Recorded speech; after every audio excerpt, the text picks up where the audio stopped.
Okay, so welcome back to another video. In this video, I'm going to be doing a quick review of the Garmin Drive 51, I believe this is. So this is just a little, it was £70 in, I got it in Halford. So yeah, this is the Garmin Drive 51.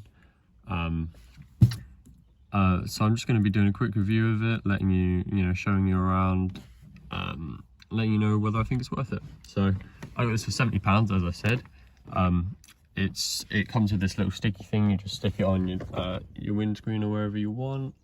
And then obviously my cables aren't brilliant. I just kind of shove them places. But then you got this thing here, which just plugs into a cigarette lighter socket thing, and then that's it. It's got power. That's all you need. I'm not sure, I haven't really tried to connect it to the car speakers, but it's got its own speaker in the back and it's honestly really loud. So like if I was to just press go home, turn right onto Carlton Road. So you can see how yeah, basically it's very loud. Even if your music's high, you'll be able to hear it, and you can change the volume in this setting here. So this is the master volume. You can mute it, you can do what you want. So it's very good in that respect. It comes with a bunch of little apps on it. So you've got a traffic app here if you've got some kind of traffic thing linked, a backup camera because you can get one of the wireless Garmin cameras. It's got a trip planner app here, so you can plan a trip. So you can put in your start location and your destination, then you can add a bunch of locations in between, which could be good if you're going for a long road trip on holiday or whatnot. Obviously I haven't had the chance to use it yet, but you've got Foursquare here, which kind of just shows you things near you. So you can search as well.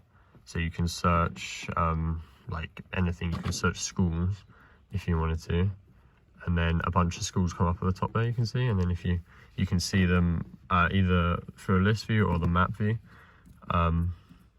So that's quite cool. And then we've got TripAdvisor on there as well for some reason. So if you want to look for restaurants near you, you can see so you can see them all, and you can see them again on the map view or the list view, and then you can click on them, you can see reviews and stuff like that. So this thing doesn't connect to Wi-Fi or anything.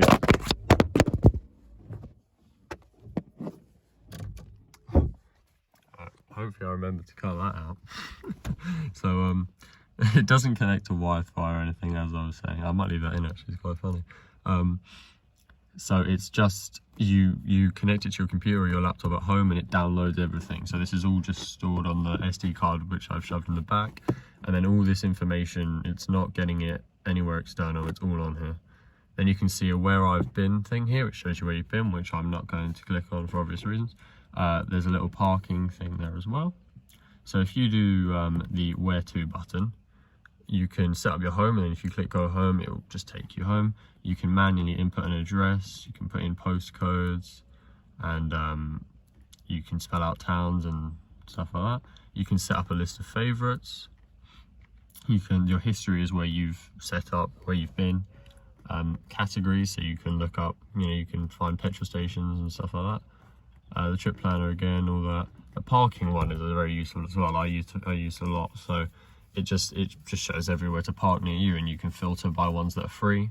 So you can see the little money symbol, that means it's paid. Trying to find one that says it's free. I'm not sure actually. I think if it doesn't say the money symbol, it might be free. So no, here you go. So Morrison's here, for example, it says no cost. So you can filter by that, and now I can drive there, it would be no cost, disabled friendly and all that, and it shows you all this, which is very useful if you're in a place you don't know, obviously. If you click on towns, you can literally just, it will show you a bunch of towns near you, and you can navigate to them, drive there. Bunch of cool things like that. So considering how reasonably priced it is, it's quite good. The updates are all done manually, so you have to plug it into a USB to your laptop, as that picture shows. So that you can change all these different views of the map. The track, I have 3D on there. You can also change what your vehicle looks like. There's like loads of these. So I've got the monster truck just because it's fun. So then you've got all these little, so you can preview the routes. You can tell it if it wants to do that. You can change the calculation mode, so whether you want it the fastest time or a shorter distance or off-road, however you want. you can set it up to avoid U-turns, motorways, ferries, car share lanes, unpaved roads, whatever that means. You can avoid toll roads. You can do all this type of stuff. So there's driver assistance, so it will alert you when you're going over the speed limit, or it will alert you when the speed limit's changed, things like that, which is quite cool. That's mainly all the things that there are. So then now onto the map, really, which is obviously the most important thing. The map's actually, I've got it in permanent dark mode because I quite like that, but the map's actually very good. So at the top there, it tells you either your next instruction, or if you're not navigating anywhere, it just tells you what road you're on or what's the next road near you. You can zoom out all the way basically to space. I don't want to do it too far, but you can basically just zoom out to space, so you can see where you are in relative to whatever country you're in or whatever. It says your speed down there at the bottom left, and then if it knows the speed limit on the road, which it does 90% of the time, it shows you in it a little bubble above there, and then that speed thing will go red when you're speeding. And you can select it to give you an alert if you want to as well.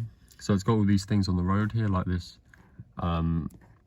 little restaurant thing, and you can click on it and it shows you it's an Indian takeaway, and then you can see reviews for it and all that, and you can press go.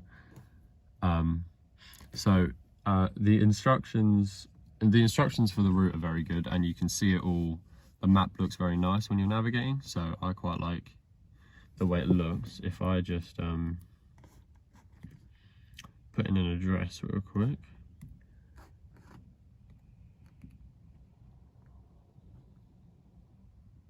So you can see I've turn right onto Carlton Road. So you can see I've put in an address here, and then on the right there it calculates multiple routes. You can choose what, so you can see the pink route there is going on the M25, so that's a motorway route, and then the blue route is a bit more of a country lane.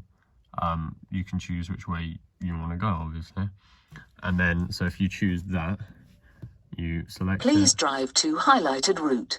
So yeah, the voice is nice, it's nice and understandable. It does mispronounce words like every now and then and stuff, but you know, it's nothing like, you know, makes you confused. It's actually quite entertaining. So there's an arrow every turn and all that, and then if you're going, like, if you need to go and exit off a motorway, it will split the screen half and it will show you the exit on the right side. So it's very well, I like the way the sat nav works and all that. So, and then if you press this up thing, you can look at the turns, you can change the route, you can just stop navigating. So it's very yeah, it's a nice little thing. It's quite there was a couple bigger ones, but I wanted one that just kind of fits in the corner, doesn't look, you know, obstrude your view too much. So I think it's very good. I can't really think of anything else I can say, but if there's any questions or anything, you can put them in the comments. I'll do my best to answer. So thanks for watching.